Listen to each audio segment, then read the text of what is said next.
Bien, el último día incidimos bastante en uno de los principios fundamentales, primigenios del mundo. Mejor expresado. Vamos a expresarlo de otra manera. Existe una historia que de alguna manera preparó el Señor. Dios preparó una historia, en Génesis capítulo 1 la comenzó a preparar. Incubó con las tinieblas, o mejor llamémosle oscuridad, que es un nombre más adecuado, la traducción más adecuada, y el espíritu. Por otro lado, la oscuridad y el espíritu. Allí incubó las aguas del mundo. Recordemos que las aguas son aquello que va a otorgar vida, sea de una manera o sea de otra. Las aguas es lo que es el alimento, lo que da vida, lo que otorga vida a las aguas. Ya digo, bien sea de una manera, bien sea de otra, bien sea espiritual, bien sea en el camino de la carne, en el camino de lo que ven los ojos, lo físico, ¿no? La tierra, los animales, el sol que nos toca, la luna, en fin, todas estas cosas. Fue necesaria la incubación en aquel tiempo. ¿Qué es lo que hacía el Señor con estos principios fundamentales? Lo que hacía Dios era incubar la tierra para que en la tierra se crease de alguna manera una historia. Esta historia es lo que nosotros le llamamos, quiero decir, lo que nosotros aquí en este estudio le llamamos eh, la historia profética. La historia profética del hombre bajo el sol. A veces hemos dicho, uy, los libros escritos por Salomón, como los Proverbios, como los Salmos, bueno, algunos Salmos, como el Eclesiastés, el Cántico de Salomón, el Cantar de los Cantares, pues son libros, se les llama libros de sabiduría o libros poéticos, ¿no? Bueno, pues yo no niego que tengan que ver con sabiduría e incluso algunos con algo de poesía, pero por encima de todo son libros proféticos. El Eclesiastés es un libro profético por excelencia. Ya sé que nos lo venden como otra cosa, pero en realidad es un libro profético. Precisamente Eclesiastés habla de los principios del camino, del principio y del final, de todos los principios que tienen que ver con la historia del hombre bajo el sol. ¿Por qué?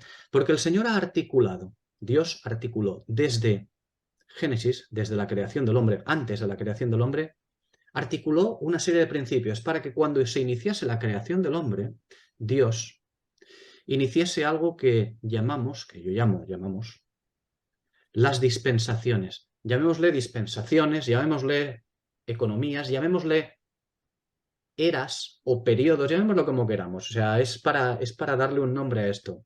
Unos periodos en la historia del hombre bajo el sol, no meramente de la historia, sino de la historia del hombre bajo el sol, en los cuales Dios se relaciona de una manera u otra con el hombre. Al principio vino lo que llamamos la edad o la dispensación o la economía de la inocencia. Ahí vemos a Adán, al hombre, lo vemos en Edén. Cuando esto se rompe, viene otro tipo de etapa, otro tipo de dispensación que llamamos la dispensación de la conciencia, en la cual ya se ha introducido el sacrificio por los pecados. Posteriormente, cuando el hombre evidentemente vuelve a romper la dispensación esta, ¿qué se introduce? Se introduce, con el diluvio y con Noé, se introduce el tiempo o la dispensación del pacto noáquico. ¿Qué tiene que ver esto con los hombres? Pues ese pacto es el gobierno de los hombres en manos de otros hombres, porque hasta entonces no había sido así. A partir de Noé se establece que el hombre gobernaría al hombre. Ya no habría un periodo de conciencia. El periodo de la conciencia humana acabó con la destrucción, acabó con Dios diciendo, me arrepiento de haber hecho al hombre.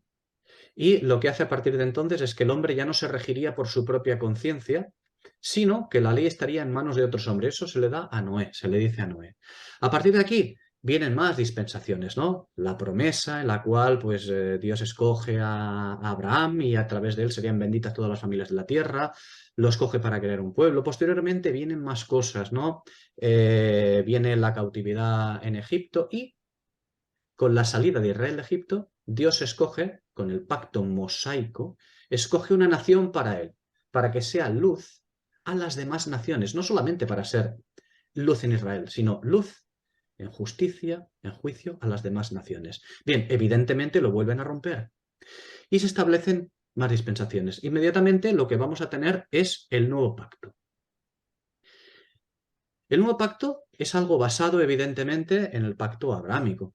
Es el nuevo pacto, un pacto diferente que lo vemos en Jeremías 21, 25. Y este pacto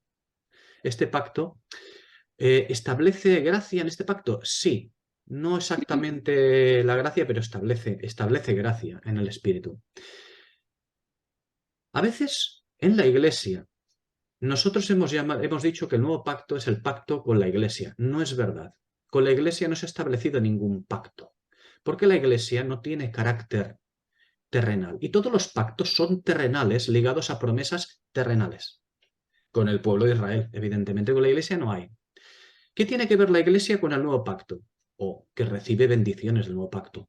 Ya lo creo, claro que sí, pero bendiciones. No hay ninguna obligación de la Iglesia con el nuevo pacto. Ninguna. Israel sí la tiene. Quiero decir con esto que el nuevo pacto no es para con la Iglesia. La Iglesia tiene otro tipo de carácter, un carácter celestial.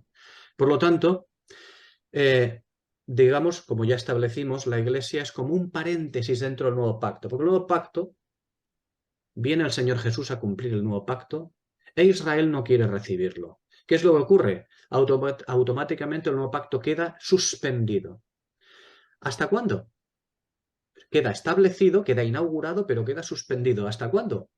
Pues hasta que no vuelva otra vez aquellos judíos que digan, bendito el que viene en el nombre del Señor. ¿Cuándo ocurrirá esto?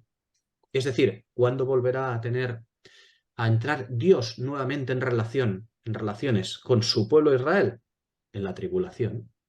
Cuando esta iglesia sea arrebatada y vuelva a tener relaciones con Israel. Ahora bien, esas relaciones en la tribulación, volverá a tener relaciones con Israel, pero en la mano del Señor habrá fuego. Fuego para purificar a Israel. ¿Cómo lo purificará?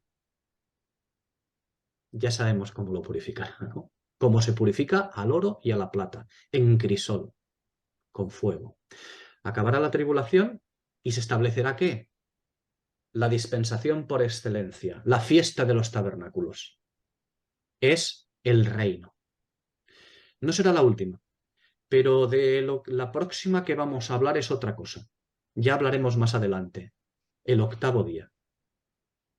El último día. Eso ya lo haremos en otro momento más adelante, ¿no? Pero bueno, estas dispensaciones que llegan hasta el final del milenio, incluyendo el reino, llega al final del milenio, esto es la historia profética del hombre bajo el sol. No es simplemente es la historia que se escribe en los libros o que se ve, no. Es la historia que tiene que ver con lo que es profético por parte de Dios, con el tratar de Dios al hombre, bien sea en salvación, bien sea en condenación. Las aguas, de las que hablábamos al principio, que son incubadas por el Espíritu y son incubadas por las tinieblas, llamémosle mejor oscuridad, más que nada para no confundir tinieblas con mal. ¿Las tinieblas comprenden mal? Sí, comprenden mal. Comprenden mal. Pero las tinieblas no únicamente comprenden mal. Hay más cosas. Hay más cosas. Las tinieblas comprenden todo lo que pertenece al ministerio de la carne.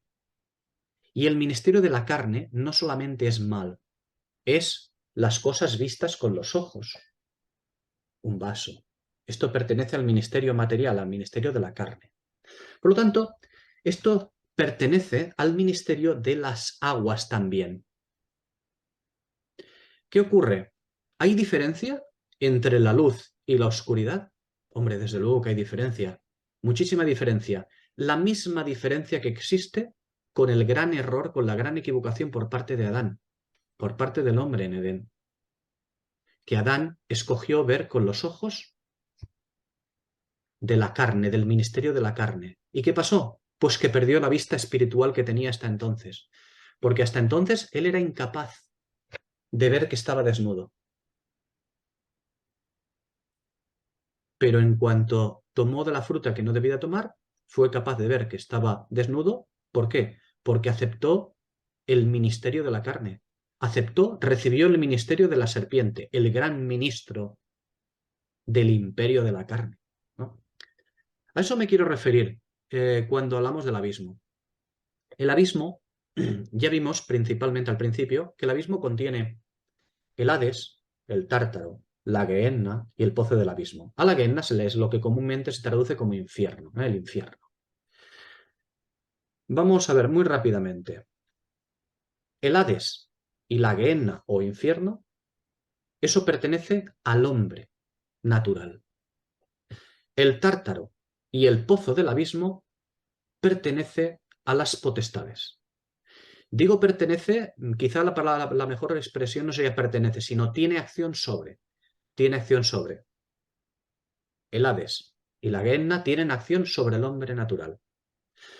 El Tártaro y el pozo del abismo tienen acción sobre las potestades.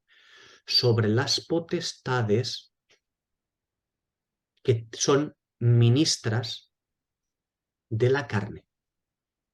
Tienen potestades. Eso con un estudio amplio lo podemos ver al respecto, pero ahora nos ceñimos a un resumen, ¿no? La Gehenna muchas veces se confunde con, o sea, la Gehenna, que se traduce infierno, muchas veces se confunde con el lago del fuego y azufre. No es lo mismo. Infierno no es lo mismo. El infierno existe hoy en día. Hoy en día el infierno existe. ¿Dónde está el infierno? En el abismo. ¿Y el Hades dónde está? En el abismo también. Pero ¿son dos sitios diferentes? Claro, nuestra mente es carnal. Los conceptos espirituales, los principios espirituales no se ciñen a nuestro discurrir material, a nuestro razonamiento humano. Se puede pertenecer al Hades y también se puede pertenecer al infierno. De hecho, antiguamente, hasta que no vino el Señor, hasta que el Señor no resucitó, mejor dicho, en el Hades se podía estar sin padecer tormento o padeciendo tormento. Una vez que el Señor Jesús, con su resurrección y su ascensión a los cielos también, llevó cautiva la cautividad, arrebató el seno de Abraham al Hades y se lo llevó. ¿Qué es lo que quedó en el Hades? Solamente aquellos, todos aquellos, digo Hades, todos aquellos que también están en el infierno. Antiguamente sabemos que no era así, que el Hades no solamente habían personas que estaban en el infierno, había también personas que no estaban en el infierno. Pero a partir de la ascensión del Señor Jesús a los cielos, a la casa del Padre, llevando cautiva la cautividad, en el Hades, o Seol hebreo, como se llama, solamente quedaron los que están en el infierno, en la Gehenna. Es decir, todos aquellos que están destinados a ser puestos en el lago de fuego y azufre. ¿Qué es el lago de fuego y azufre, ya que decimos que no es el infierno? Es otro sitio. ¿Es un lugar de tormento? Sí, pero es un lugar que tiene que ver, ya lo hablamos de este tema, que tiene que ver con testimonio. El lago de fuego y azufre tiene que ver con testimonio. Es el testimonio del mal y va a ser eterno. Un testimonio eterno del mal. Ya lo iremos viendo, lo vimos en Isaías 65 y 66, lo volveremos a ver más adelante. Otra cosa que contiene el abismo. Hemos hablado de los hombres. Ahora vamos a hablar de potestades que contiene el abismo. El abismo contiene potestades, es decir, es una prisión, llamémosle prisión, frontera, lo que sea, no importa. También es prisión o frontera para potestades. ¿Para cuáles? Para aquellas que han caído de su dignidad, de la dignidad profética que tenían. ¿Cuál es la dignidad profética que deben de tener las potestades? Hombre, estar alineadas siempre, siempre, siempre con el santuario del Señor, con el espíritu de la profecía del Señor. Las que se desalinearon en su día para ser ministras de la carne están guardadas, como dice la Escritura, en prisiones de oscuridad, en el Tártaro. Cuando se habla de que el abismo contiene al Tártaro y al pozo del abismo, ¿qué es lo que vemos en el Tártaro? En el Tártaro vemos aquellas potestades, aquellos ángeles o potestades o espíritus de inmundicia que han sido guardados para ser destinados al lago de fuego y azufre. Cuando se habla simplemente de potestades que ya no van a hacer nada sino ser lanzadas, hablamos de Tártaro. Pero cuando hablamos de pozo del abismo, hablamos de otra cosa. Hablamos de una prisión del cual sí puede salir cuando el ángel del abismo lo determine, eso sí, cuando el Señor lo determine, puede salir de allí el mal nuevamente para operar, para actuar, para, como potestades, volver a influir en el hombre. Eso lo vimos en Apocalipsis 9, versículo 1. Y lo volveremos a ver en este capítulo 20. ¿Por qué? Ya hemos visto en este versículo 1 que seguimos tratando que Satanás ha sido aprisionado en el abismo. ¿Por qué? Porque el abismo es una prisión también, contiene una prisión. En lo profundo del abismo está la prisión para potestades también. Y este es el caso de Satanás. Ahora, Satanás volverá a ser soltado de ella, para después definitivamente ser lanzado al lago de fuego, pero será soltado para operar con mal, para operar nuevamente el ministerio de la carne, ese ministerio malo de la carne. Bien, establecemos que el abismo contiene esto, pero el abismo es mucho más que todo esto. Es mucho más que una prisión, es mucho más que lo que limita al hombre. El abismo pertenece al plan fundacional de la historia del hombre bajo el sol, de la historia profética del hombre bajo el sol. ¿Cuáles son los tres principios fundamentales que establecieron la oscuridad y el Espíritu de Dios, el Espíritu Santo? Los tres principios fundamentales son cielo, tierra y abismo. Esos son los tres principios fundamentales. A partir de aquí hay más principios, pero están sujetos de alguna manera a estos. ¿Por qué? Porque todo está sujeto a los principios fundacionales. No sé si me explico bien. Todo está sujeto a los principios fundacionales. Hay principios que cuelgan de estos. De la misma manera, fijaos, un ejemplo, de la misma manera que el pacto davídico cuelga del pacto de Abraham, de la misma manera que el pacto palestino, el de la tierra, cuelga del pacto abrahámico, y de la misma manera que el nuevo pacto cuelga del pacto abrahámico, pues de la misma manera el Señor crea una serie de principios con la oscuridad y con el Espíritu de Dios cuando incuba a las aguas, se mueven sobre las aguas, se mueven sobre esas aguas. Incuba y tenemos unos principios. A partir de esos principios, cielo, tierra y mar o abismo, que es lo mismo, abismo, a partir de esos principios se dan lugar a otros. La luna y el sol, en fin, otros muchos principios que vimos también en el Salmo 104, que ya hablamos ampliamente en el Salmo 104, otros principios en los cuales se rige no meramente el hombre, sino la historia del hombre. Porque el hombre en la tierra es una cosa, y la historia del hombre, la historia profética del hombre, abarca más cosas que lo que ven nuestros ojos aquí en la tierra.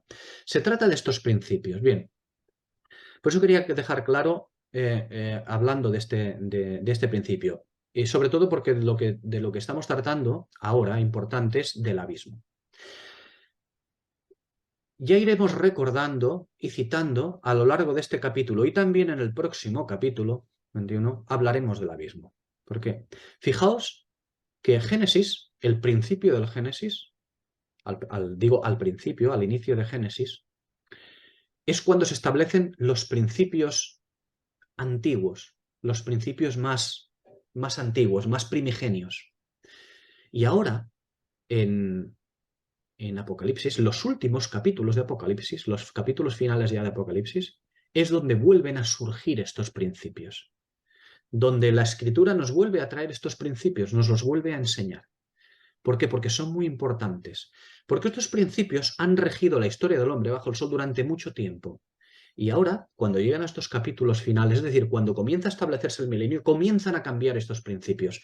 Hay cambios en estos principios. Los vemos cuando dice, y el cielo y la tierra pasaron, y después se crearon nuevos, ¿sabes? cuando dice estas cosas es que hay un cambio de principios, un cambio de paradigma en todas estas cosas. No se trata de que se destruya, no se va a destruir nada. Simplemente hay un cambio de principios en la historia del hombre bajo el sol. Hay unos cambios de principios y ahora surgen. Surgen porque es el momento de surgir. Bien, el abismo, que es importante. El abismo tiene parte en la creación como elemento primario fundacional. Siempre es así. El abismo es más que un lugar de muertos o un lugar de espera de juicio o un lugar donde el mal está esperando una nueva manifestación, como ocurre en Apocalipsis 9.1, cuando se abre el pozo del abismo y surge el mal, la influencia del mal sobre los demás, o como cuando Satanás vuelva a ser desatado del pozo del abismo y vuelva a comerle la oreja al hombre con el ministerio de la carne. Bien. El abismo, ya lo vimos, el abismo tiene que ver con las tinieblas, albergando el mal o albergando a los ministros de la carne, en oposición a Dios. Pero al abismo no lo identifiquemos exclusivamente con maldad. No lo identifiquemos exclusivamente con maldad, sino como un elemento primario fundacional. ¿Y cuál es su función? Contener a los ministros de la carne y a todo aquel que ha caminado en la carne. Esa es su función. El abismo no pertenece a los malos, el abismo pertenece a Dios. Y el ángel del abismo es el destructor, es decir, es el Señor Jesús. Ese es el ángel del abismo. Bien. El último día vimos también al abismo en Génesis 1, ya estuvimos hablando de ellos. Vimos cómo el abismo tiene que ver con aguas, porque está allí, y bueno, la operación del espíritu y la operación de las tinieblas se ejercen sobre todas estas aguas. ¿Para crear qué? Vida. Las aguas espirituales, cuando hay la expansión en medio, es decir, los cielos conocidos y arriba quedan aguas, ¿cuáles son aquellas aguas? Las del cielo, las que dan vida. ¿Y qué tipo de vida dan las aguas del cielo? Pues el alimento del cielo, el alimento espiritual, la vida espiritual. ¿Y qué vida proporcionan las aguas del abismo, las de aquí de la tierra? Alimento también, pero el alimento de la carne. ¿Alimento del mal? No, alimento del mal únicamente no. El alimento de lo que ven nuestros ojos. Es por ello que creo que es a José que se le habla dos veces. Las bendiciones que se le dice de Jacob a José, dice que recibirá las bendiciones del cielo y también las bendiciones del abismo.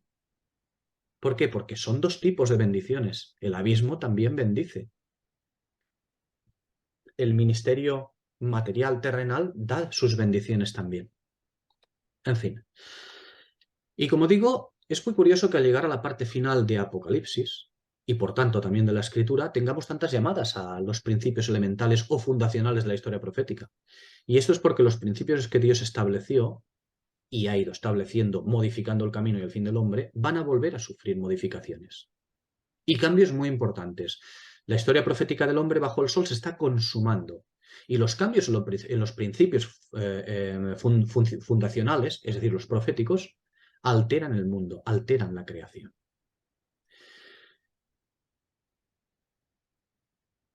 Las aguas del abismo, el mar del abismo, el incubado por las tinieblas, es donde el Señor aprisiona, catalogados como muertos, a aquellos que sean entregados a juicio de perdición. Esto ya lo vemos.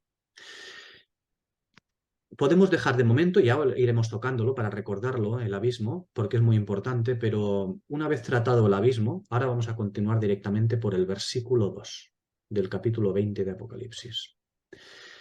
También hay muchas cosas que ver en el versículo 2, por cierto. Vamos a comenzar por el dragón. Hay otras palabras. De momento comenzaremos por dragón. Conformémonos con poco para ir viéndolo. El libro de Apocalipsis nos muestra al dragón en diferentes capítulos. El capítulo 12, nos lo muestra en el capítulo 13, desde luego. Nos lo muestra en el capítulo 16 y también aquí en el capítulo 20 nos lo muestra al dragón. La palabra dragón, ¿eh? No con otra palabra. La palabra dragón. He dicho el capítulo 12, capítulo 13, capítulo 16 y capítulo 20. 4 capítulos. En el capítulo 12, el dragón es el que lucha contra el testimonio para que éste no prevalezca. En el capítulo 13, el dragón se presenta como quien corrompe al candelero judío para la perdición de los hombres. Ya lo vimos. Y en el capítulo 16 aparece nuevamente en su misión de inmundicia. Igual que en el capítulo 13, aparece en su misión de inmundicia, pero esta vez con respecto a otro candelero, no al candelero judío. Esta vez en el capítulo 16 aparece con respecto al candelero gentil, en esta misión de inmundicia, como vehículo, usando al candelero gentil como vehículo para engaño a las naciones. ¿Qué es lo que dio como resultado? Ya lo estudiamos esto, capítulo 16 y 18, la ramera, la madre de todas las abominaciones. Bien, esto es dragón. Cuando vemos aparecer la palabra dragón, la vemos de esta manera. Tenemos otra expresión, la serpiente antigua. ¿Qué debemos hacer o qué debemos entender cuando se expresa así el espíritu? Cuando se expresa con esta expresión, la serpiente antigua. Dice antigua. Por lo tanto, ¿qué es lo que quiere el espíritu cuando nos dice antigua? Quiere que indaguemos qué hizo la serpiente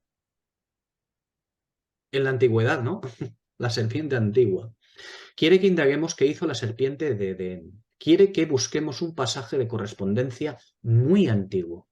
Tan antiguo, pues, como Génesis 3, ¿no? Por ejemplo, Génesis 2 y 3. Y este pasaje, al que quiere hacer referencia cuando habla de la serpiente antigua, bueno, antes de decirlo, este pasaje, fijaos que aquí simplemente dice una expresión. Este es la serpiente antigua. Claro, ¿qué quiere decir el espíritu citándonos a la serpiente antigua? Pues igual lo que quiere decirnos con serpiente antigua es un libro entero.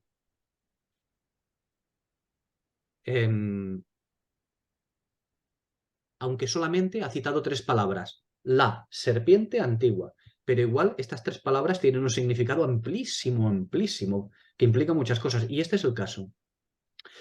Y este pasaje al que nos quiere hacer alusión, de Génesis al principio, no es sino el pasaje del triunfo de la serpiente para introducir la verdad de la carne.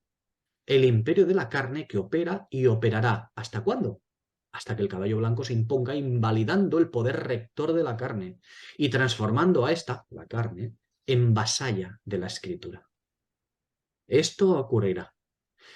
Pero fijaos que hay un pasaje, lo conocemos, es muy ampliamente conocido, que allí no dice Satanás engañó a Adán, no, dice la serpiente, y aquí nos vuelve a citar la serpiente, porque quiere que veamos esto. De momento hemos hablado del dragón. Dragón está relacionado con estas cosas que hace el dragón donde él aparece. Donde aparece la palabra dragón, vemos que lucha contra el testimonio, para que éste no prevalezca. Y vemos en los 2 siguientes pasajes que lucha contra el testimonio judío para corromperlo, para perdición de los hombres. Y en el capítulo 16 también lucha con el candelero gentil para corromperlo, para que sea vehículo de engaño a las naciones. Y finalmente nos vuelve a aparecer en el capítulo 20, en estas 4 ocasiones. ¿Para qué? Para que lo conectemos con estos otros capítulos. La serpiente antigua, lo mismo. Quiere que conectemos la serpiente antigua allí donde aparece la serpiente antigua y ver qué es lo que hizo. Porque quiere que entendamos todo este versículo 2 a la luz de estas cosas que ocurrieron en el pasado. Fijaos que, bueno, el pasaje al que hace alusión es Génesis 3, ¿no? En versículos 3 y 4, donde dice, del fruto del árbol que está en medio del huerto, dijo Dios, no comeréis de él ni le tocaréis, para que no muráis. Entonces la serpiente dijo a la mujer, anda ya, no hagáis tanto caso a Dios, que no moriréis. La serpiente dice, no moriréis. Y como hemos dicho en otras ocasiones, la serpiente no mintió. No mintió en absoluto. Dijo una verdad. Una verdad como un templo. Puede ser que sea como un templo pagano, pero no es una verdad. O sea, es una verdad. Lo que dijo es una verdad, no moriréis. La cuestión es que era una verdad de la carne. Es decir, una verdad de lo material, de lo terrenal, de lo que ven estos ojos, como puede decir cualquier mortal, que se van a comer los gusanos, ¿no? Si el Señor no nos lo remedia antes. O sea, les dijo una verdad, pero una verdad de lo material, de la carne, una verdad del abismo, porque el abismo es verdad, contiene bendición también, pero verdad material, carnal. Pues Él les dijo una verdad. Claro que era una verdad, pero una verdad que pertenece a la carne, al reino o imperio de la carne, porque lo que dijo Dios anteriormente pertenecía a otro tipo de reino, a otro tipo de imperio. Y en eso consiste el engaño realmente, en presentar la verdad o el reino de la carne en lugar de la verdad o el reino de Dios, porque no son lo mismo. ¿Son verdad ambos? Sí, pero una cosa es la verdad de las aguas de arriba y otra cosa es la verdad de las aguas de debajo de la expansión. Y eso es lo que tenemos que tener claro. Son dos verdades. ¿Y Satanás qué quería? No, no. Yo os quiero a vosotros, a Adán y Eva, os quiero en la verdad, pero en la verdad aquí, en la tierra. Perdieron entonces la comunión con el Señor al aceptar este ministerio. El ministerio de la verdad de la carne, por lo tanto, ¿a quién pertenece? A la serpiente antigua. Ministerio de la verdad de la carne es igual a la serpiente antigua. Cuando el hombre quiso conocer esa verdad y así ser como Dios, lo consiguió. Claro que lo consiguió. Seréis como Dios conociendo el bien y el mal. Y lo consiguió el hombre. Claro que lo consiguió. Solo tuvo que aceptarla. Solo tuvo que inclinar su mano y tomarla. Inclinó su mano y la tomó. Esa verdad de la carne. Y cuando digo su mano, evidentemente lo que quiero decir es su corazón, ¿no? Porque en el fondo al hombre nadie se la dio. El hombre decidió codiciarla. Y finalmente la comió. Es decir, la aceptó. Comer es recibir. Ya lo vemos en la escritura en otros lugares, ¿no? Como cuando se come el rollo, ¿no? Bueno, tú recibes algo, ¿no? La comió, la aceptó. Y eso lo hizo teniendo en poco la verdad de Dios, que vemos en Génesis 3, versículos 5 y 6. Tuvo en poco la verdad de Dios, es decir, tuvo en poco la verdad del Espíritu. Desde entonces, la tendencia de la raza humana siempre es escuchar más a la verdad de la carne. Y esa es la que ministraba entonces y hoy sigue ministrando la serpiente antigua, es decir, sigue ministrando el imperio de la carne. Por eso, Satanás le dice al Señor Jesús, todo esto te daré si te postras y me das. ¿Por qué? Porque es mío. Yo lo gané, dice la serpiente. Yo lo gané en Edén. Los reinos de los hombres son míos, yo los gané en Edén. Y es cierto, los ganó la serpiente. Para que el Señor los obtenga, tenemos que esperar al fin del milenio.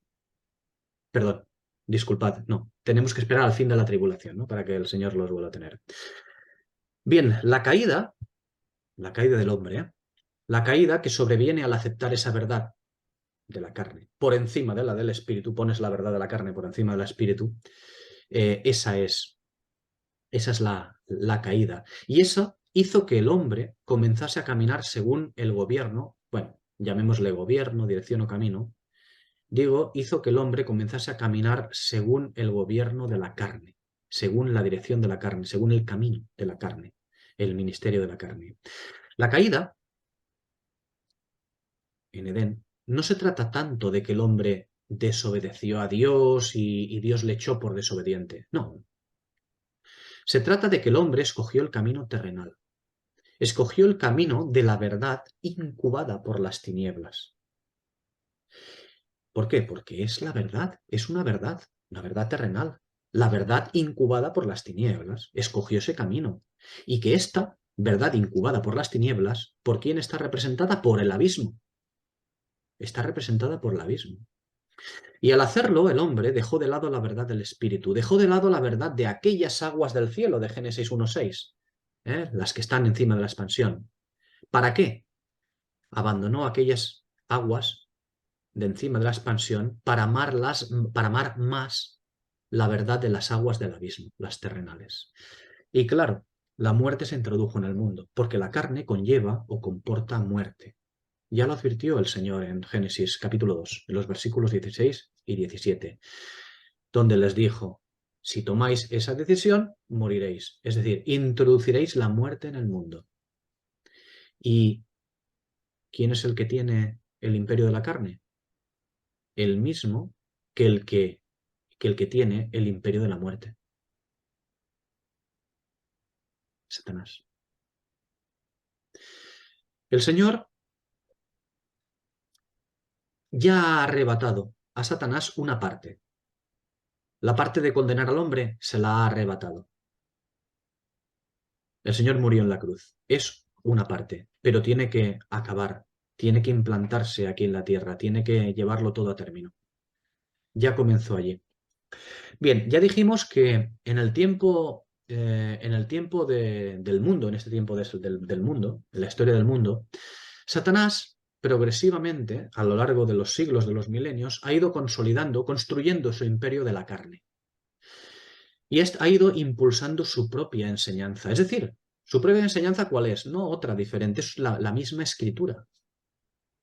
La enseñanza de Satanás, su propia enseñanza, es la misma escritura, pero con sutiles modificaciones en su enseñanza. Y esto es algo que ha hecho también en la Iglesia, consiguiendo que la mirada espiritual sea cambiada por una mirada carnal, pero con el nombre de ser espiritual. Apocalipsis 3:1. Consiguiendo que los creyentes digan, y también crean, que predican a Cristo y que su única fuente es la Escritura. Pero la realidad es que es un Cristo light y una Escritura light. Es decir, una iglesia indolente y que no se ocupa adecuadamente de la espada del Espíritu. No se ocupa de la espada del Espíritu para que la espada del Espíritu traiga traiga a la luz a todas las cosas. Como dice Jeremías 48:10, cuando dice, ya hemos citado en otras ocasiones este pasaje, maldito el que haga indolentemente la obra de Jehová, y maldito el que detenga de la sangre su espada.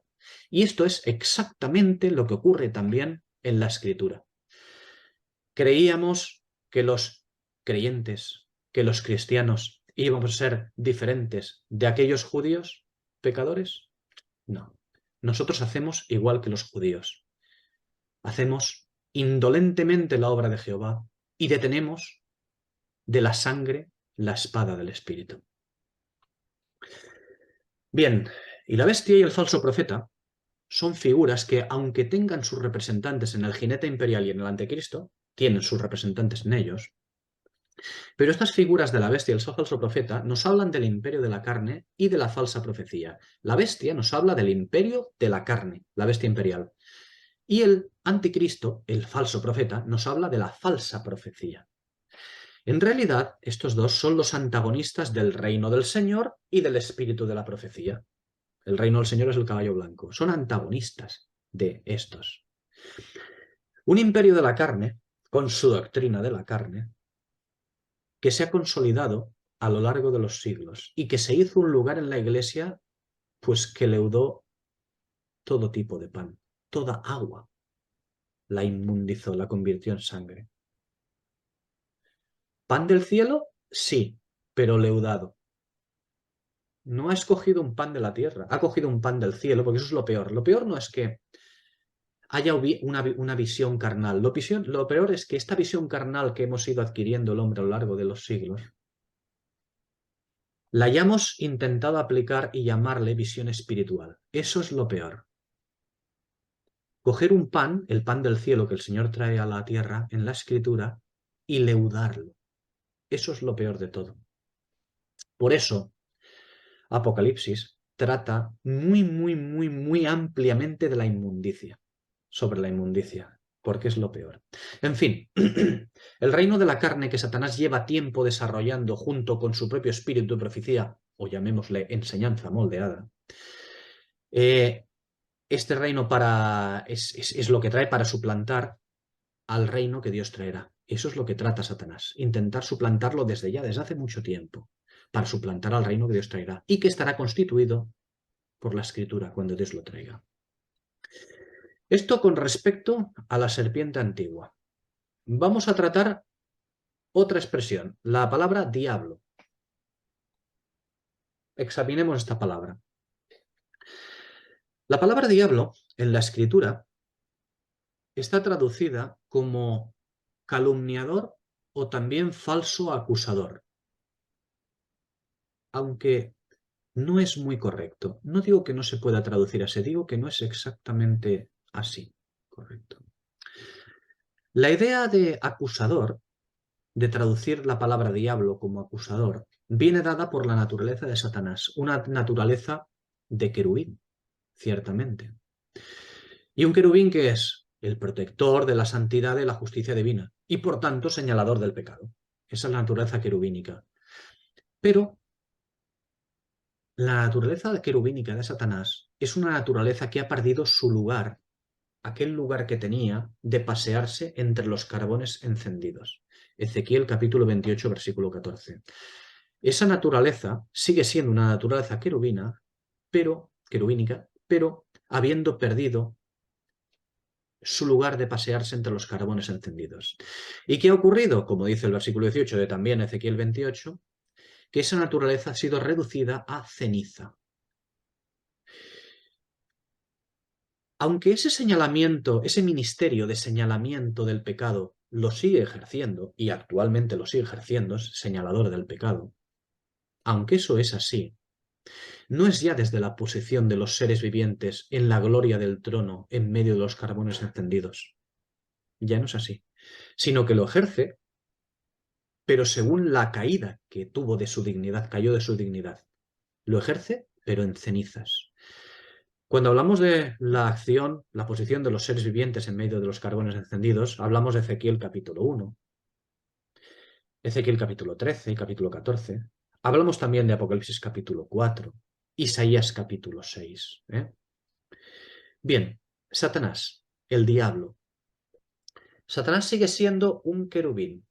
Y los querubines actúan de manera providencial, es decir, usando las naciones. Esto ya lo vimos en el capítulo 6 de Apocalipsis. Es por ello que le vemos en Ezequiel 28, versículo 2, lo vemos en medio de los mares. ¿Qué son los mares allí en Ezequiel 28, 2? Las naciones del mundo. Lo vemos en Ezequiel 28, 2 en medio de los mares. Lo vemos en Efesios 2, 2. Lo vemos como el príncipe de la potestad del aire. Lo vemos en Juan, en el Evangelio de Juan, capítulo 14, versículo 30, como el príncipe de este mundo. Príncipe ya sabemos lo que significa, la potestad, la que rige este mundo. Y en Mateo 4, los versículos 8 y 9, lo vemos también definitivamente como el poseedor de todos los reinos del mundo. Y lo volveremos a ver aún otra vez. Lo volveremos a ver según su naturaleza querubínica en cenizas, volviendo a actuar en las naciones. ¿Cuándo? En este mismo capítulo 20 de Apocalipsis, en los versículos del 7 al 10. Ya lo veremos. Y seguirá siendo un querubín cuando sea atado. Claro que sí, él no perderá su naturaleza, pero estará atado en el lugar de los muertos, en el abismo, donde no tiene acción en el orden de la tierra. Cuando uno es confinado al abismo, el abismo es una prisión, sea para hombres o sea para potestades. Quedas confinado y estar aprisionado en el abismo, bien sea en el Hades los hombres o en el pozo del abismo, en el Tártaro para los ángeles, o sea, has perdido tu capacidad de acción profética en la tierra, en el mundo de los hombres bajo el sol. El abismo no tiene acción en el orden de la tierra, no tendrá Satanás acción en el orden de la tierra, sino que estará 1000 años en un lugar de espera, como lo estuvo el mismo Señor también. El mismo Señor también estuvo en este lugar.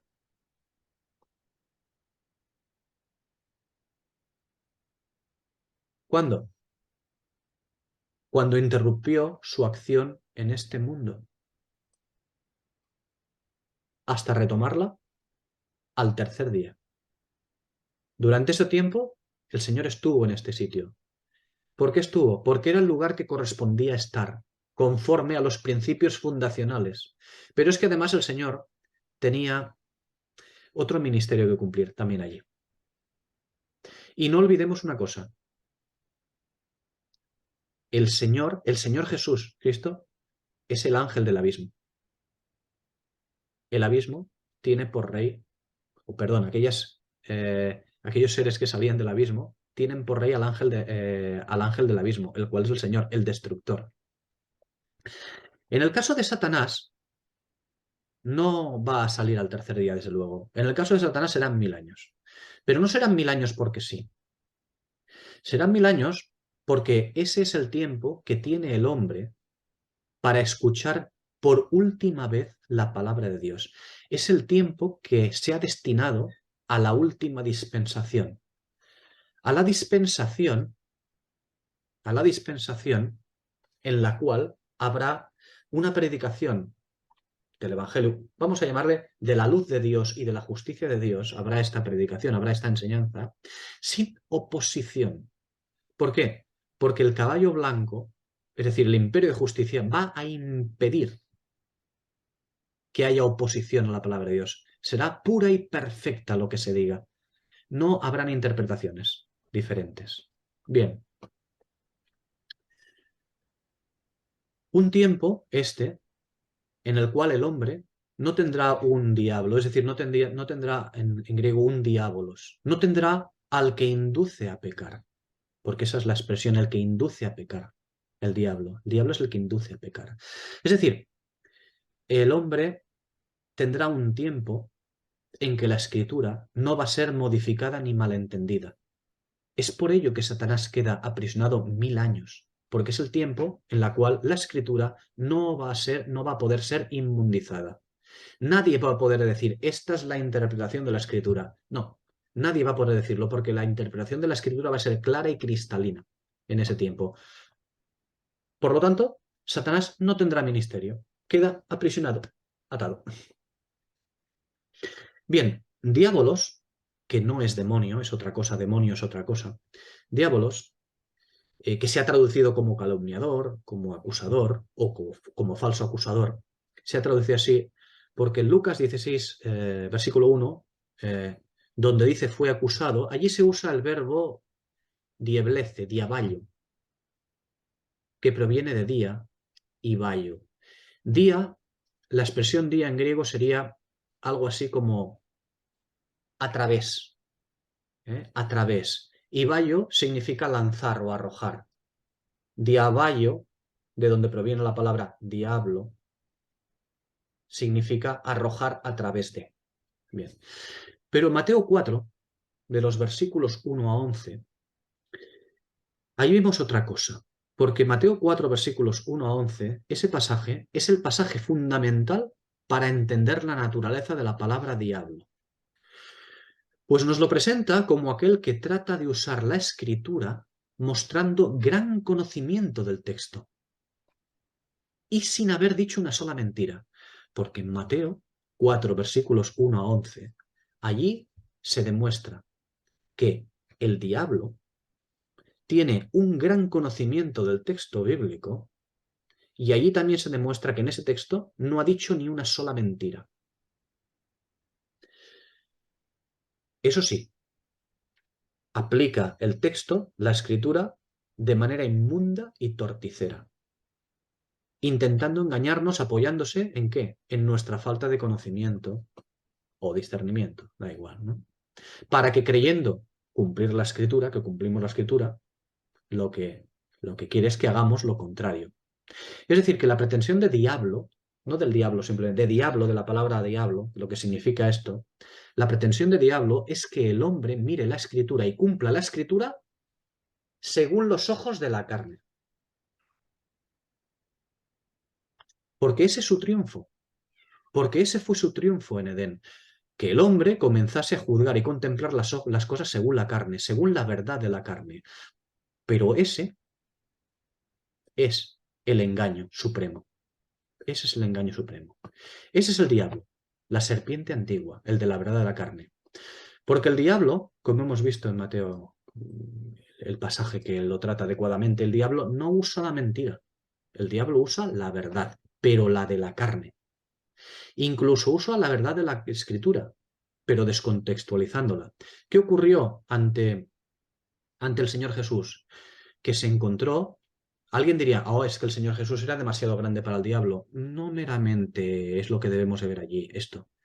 Allí debemos de ver al Señor Jesús como hombre.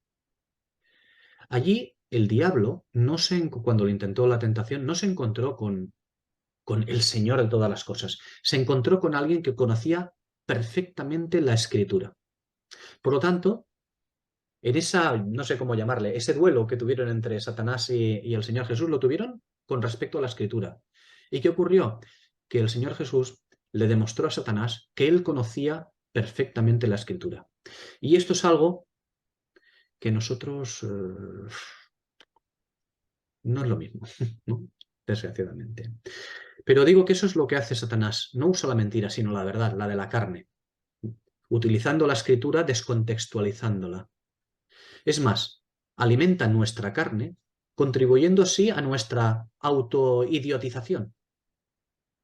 Esa autoidiotización espiritual para que seamos nosotros mismos quienes efectuemos pequeñas modificaciones aparentemente inocuas en la escritura o incluso que nos entonticemos espiritualmente para que seamos incapaces de discernir. Veamos otra escritura acerca de esto. Primera carta de Juan, capítulo 3, versículos 7 a 8. Allí dice, hijitos, nadie os engañe. El que practica la justicia es justo, como él es justo. El que practica el pecado es del diablo. Porque el diablo peca desde el principio. Y aquí, cuando dice desde el principio, ¿qué está diciendo? No está diciendo desde siempre, no. Está diciendo, id a mirad qué significa lo que el Espíritu está colocando aquí con el principio. Pues lo mismo que en el versículo 2 cuando dice la serpiente antigua, que quiere que vayamos a ver. El diablo peca desde el principio, desde Génesis capítulo 3. Quiere que pensemos en eso, en ese tipo de engaño. No con una mentira burda, sino con la verdad, pero la de la carne, ¿no? Y continúa diciendo, para esto se manifestó el Hijo de Dios, para deshacer las obras del diablo. Y nos preguntamos, ¿qué obras? ¿Cuáles son las obras del diablo? Pues lo que inició en el principio la serpiente antigua, la de la verdad de la carne. Lo que viene a decirnos Juan en estos versículos es lo siguiente, algo así. En él nos diría algo así como, o mejor dicho, el Espíritu con las palabras de Juan. Lo que viene a decirnos es algo así como que nadie os engañe para que creyendo que practicáis la justicia, en realidad estáis practicando el pecado.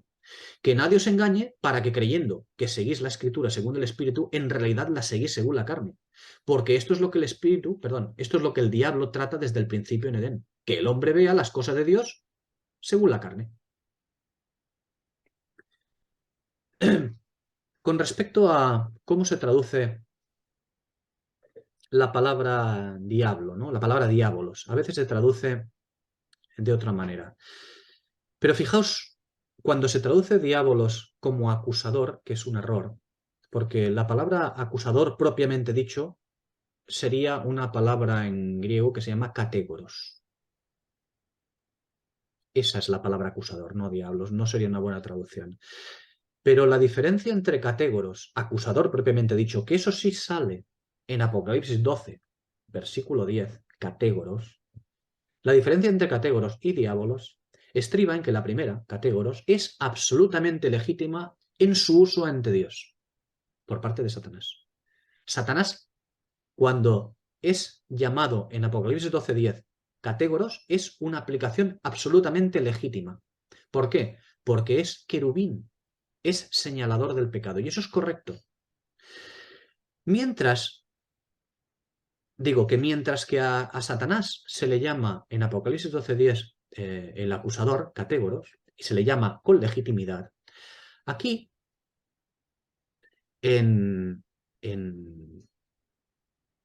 en Apocalipsis 20, versículo 2, no se le llama catégoros, se le denomina diablo. Es decir, diablo, la traducción más adecuada, o mejor dicho, el significado adecuado sería el que induce a pecar, el que te engaña. La cual cosa, viéndolo así, no nos autoriza a culpar a Satanás de nuestra carne, de nuestra liviandad o de nuestra indolencia. Y el Señor, dice Juan, se manifestó para deshacer las obras del diablo, es decir, nos ha abierto las escrituras. Eso es lo que ha hecho el Señor, abrirnos las escrituras. Si es que queremos verla conforme a su espíritu, no conforme a los que nosotros pensamos acerca de su espíritu. Bien, en el versículo 3 de este capítulo 20 de Apocalipsis, la expresión lo arrojó, cuando se dice que lo arrojó al abismo, la expresión lo arrojó, es decir, vallo, como decíamos antes, que se traduce como arrojar, lanzar, echar. También se podría traducir de otras maneras. Por ejemplo, se puede traducir como dejar caer, no simplemente arrojar, lanzar con mala leche. No, no, no. Se puede traducir como dejar caer. Por ejemplo, Apocalipsis 3, 6:13. Dejar caer. O meter. Por ejemplo, meter en los oídos, como dice Mateo 7, versículo 33. O meter en la cárcel, como dice Lucas 12:58. O introducir en la piscina, como dice Juan capítulo 5, versículo 7. O introducir la espada en su vaina, como dice Juan 18:11. Y también se traduce como imponer, por ejemplo, en Apocalipsis 2, versículo 24. E incluso Apocalipsis 18, 21, que la incluye 2 veces, traduce primero la arrojo y después será derribada. ¿Habéis visto qué diferentes, la misma palabra, diferentes traducciones puede tener? Fijaos que la traducción más adecuada sería, en este versículo 3, y lo envió al abismo, no lo arrojó. La traducción más adecuada sería, y lo envió al abismo y cerró y selló por encima de él para que no seduzca ya a las naciones, hasta ser completados los 1000 años. Después de esto, será necesario que sea desatado un pequeño tiempo. No por un pequeño tiempo, sino será desatado un pequeño tiempo. Y bien, todo esto a cuenta de que quizás deberíamos desterrar la idea de que a Satanás, un ser angélico, quiero decir, a Satanás va a venir un ser angélico y le va a tratar con autoritarismo, con mala leche. No, de ninguna de las maneras. Con autoridad, sí. Con autoritarismo, no, de ninguna de las maneras. Porque los ojos de la carne sí gustan de ver a un ángel que agarra del pescuezo a Satanás y le da una patada y la lanza dentro de la celda. Eso lo ven los ojos de la carne. Y esto está muy lejos de la realidad. Esto está muy lejos de la realidad en cuanto a lo que va a suceder. La idea de que el Espíritu nos quiere, es decir, la idea que el Espíritu nos quiere dar en este versículo 3 es que el ministerio profético, que es lo que vemos en ángel, cuando vemos ángel, lo que tenemos que ver es el Espíritu profético en acción, que es lo que va a limitar, a Satanás en la tierra, el espíritu de la profecía. Pero yo digo que lo que el Espíritu nos quiere dar en este versículo 3 es que el ministerio profético, impuesto en la tierra como el caballo blanco, va a dejar a Satanás fuera de juego, sin posibilidad de acción. ¿Por qué? Porque va a dejar al imperio de la carne sin poder.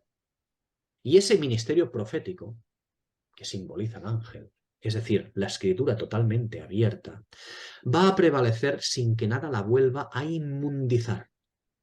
Es decir, Apocalipsis 19:10.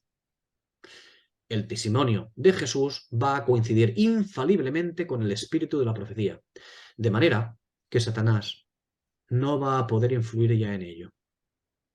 Se acabó, cuando llegue ese momento, su tiempo de inmundicia sobre la escritura. ¿Cómo creemos que se engaña a las naciones? Pues a través de la enseñanza, pero moldeada. Así se engaña a las naciones. Por ello tenemos que Apocalipsis capítulos 16 a 18 nos muestra a la enseñanza de la Iglesia Esos capítulos nos muestran la enseñanza de la Iglesia, nos la muestra como vehículo para engañar a las naciones por medio de la fornicación. Ahora bien, una vez que esto ya no sea posible, ¿por qué? Porque haya venido el advenimiento, haya venido el caballo blanco y el consiguiente fin del imperio de la carne, naturalmente, el engaño ya no tendrá cabida.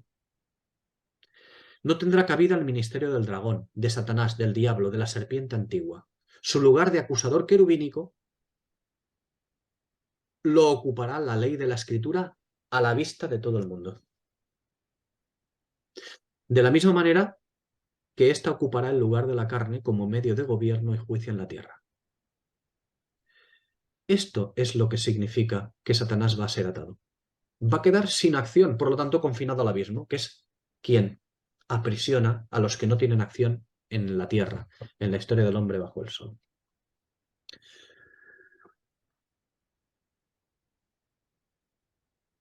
Anteriormente, en Apocalipsis 19, de los versículos 11 a 21, vimos cómo el nuevo sistema de enseñanza en forma de gobierno, es decir, el caballo blanco, toma posesión de la tierra para dirigir la nueva dispensación. ¿Cómo? Abatiendo toda oposición en la tierra para que el despliegue de del caballo blanco, el imperio de justicia, sea efectivo.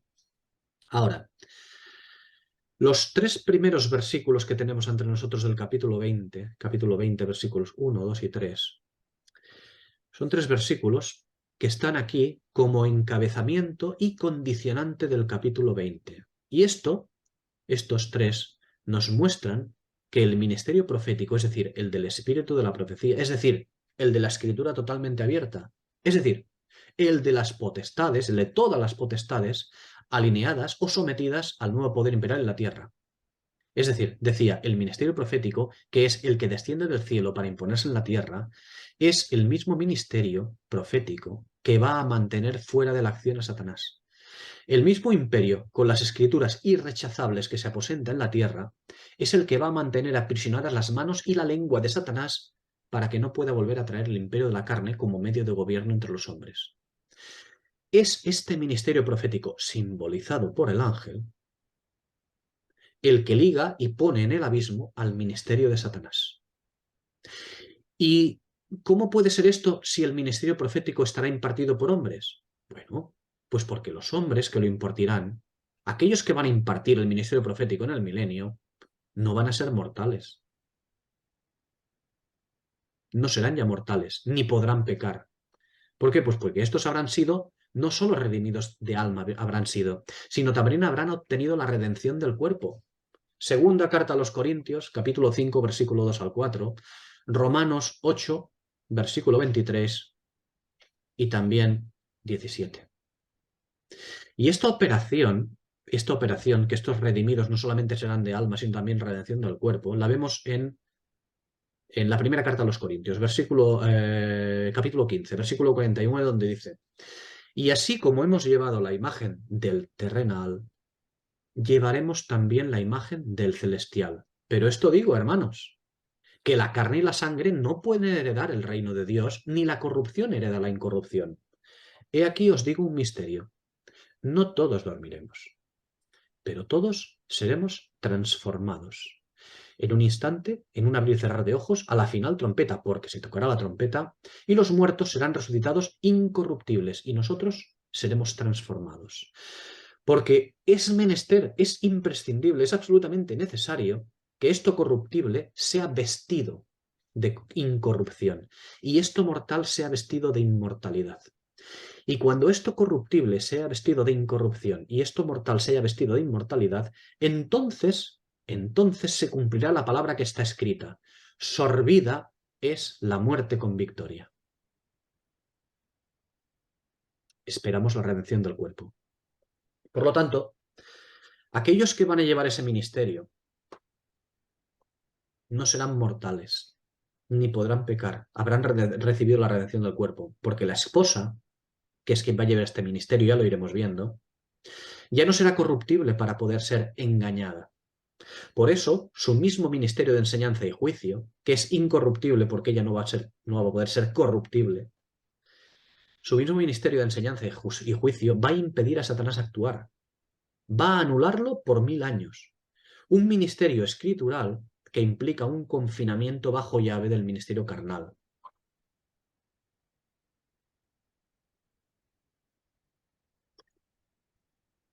Seguimos un poquito más. Y la llave que vemos aquí, que vemos en este versículo, estos versículos, la llave que vemos aquí lo que hace es cerrar el abismo, no lo abre. La llave no abre el abismo. No es una llave que abre y cierra, ¿eh? La llave lo cierra, no lo abre. Y eso tenemos que tenerlo en cuenta. Porque nosotros podemos ver una llave y pensar, bueno, una llave puede abrir y cerrar. No, no, esta no. Esta llave es una llave que cierra, que encierra, que aprisiona, que mete en prisión, que confina. Es una llave que es capaz de cerrarlo. Recordad que la llave indica un sistema de enseñanza. Ya vimos esto. Porque un sistema de enseñanza es lo que va a subyugar al imperio de la carne. Porque va a reducir a la impotencia, va a reducir al inductor de lo inmundo, el inductor de la verdad de la carne. Y lo hará para que éste no se revele hasta pasados 1000 años. Y hay que diferenciarla. Esta llave hay que diferenciarla de manera importante de la llave que abre el pozo del abismo. Si recordáis en el capítulo 1 de Apocalipsis, son dos llaves muy diferentes. Porque allí, en Apocalipsis 9, abre el pozo una llave. Por lo tanto, es una llave que indica a un sistema de enseñanza inmundo operando. Aquella llave que abre el pozo del abismo es una llave de mal, de un sistema de enseñanza malo, inmundo. Es una llave diferente, un sistema de enseñanza diferente. ¿Qué es lo que veíamos allí? Pues algo que sale para destrucción, algo que hace que se abra el pozo. ¿Qué es lo que hace que se abra el pozo? El anticristo implantando su sistema de inmundicia. Mientras que aquí en Apocalipsis 20, la llave, la que va a venir, es una llave, un sistema de enseñanza que cierra el abismo, confina a otro sistema de enseñanza inmundo. Y solo un sistema de enseñanza santo y perfecto puede confinar un sistema de enseñanza inmundo. Solo un sistema de enseñanza santo y perfecto puede hacer esto. Una llave de oro. Una llave de la que es portador el ministerio profético, la escritura abierta. Haciendo una analogía de la llave, intentemos mantener los ojos de la carne bajo llave, bajo la llave del espíritu. ¿Cuál? La de la enseñanza espiritual. ¿Para qué? ¿Cómo podemos mantener los ojos de la carne bajo llave? ¿O para qué debemos de mantenerlo? Bueno, pues por ejemplo, para no ver a un tío vestido de blanco con una llave colgada de la cintura y una cadena en la mano. ¿Por qué? Porque si solamente vemos esto cuando vemos estos versículos, si vemos a un tío vestido de blanco con una llave colgada de la cintura y una cadena en la mano, si solo vemos esto, estamos muy mal, ¿eh? Mucho, muy mal. Eso lo ven los ojos de la carne. Si solo somos capaces de ver esto, seremos incapaces de ver lo que el Espíritu nos quiere enseñar. Como dice todo Apocalipsis, insisto, discernimiento. Tenemos que ver más allá de un tío vestido de blanco con una llave en la mano y una cadena en la otra. Tenemos que ver mucho más. Tenemos que ver al ministerio profético, lo que significa eso, lo que significa el abismo, lo que significa la cadena, lo que significa el aprisionar. Todo, tenemos que ver todo lo que significa el abismo, uno de los principios fundacionales importantes. En fin. Bien, estos tres primeros versículos, ya los damos hoy por finalizados. Estos tres primeros versículos que hemos tratado tienen su continuación. ¿Cuándo? En el versículo 7 tendrán su continuación. Cuando Satanás será desatado. Cuando el sistema de enseñanza de la carne volverá a los oídos y los corazones de los hombres y se enfrentarán otra vez en desobediencia abierta contra el Señor, contra su palabra. Pero, en tanto que esto sucede, tendremos ante nosotros un periodo de 1000 años que se abre. Un periodo de 1000 años que los vamos a ver en los versículos 4 a 6 de este capítulo 20. Una dispensación en la cual el mundo estará bajo la tutela de la Escritura a través de sus santos. Una Escritura que estará por encima de cualquier ley de las naciones y la cual estará dispensada por los santos.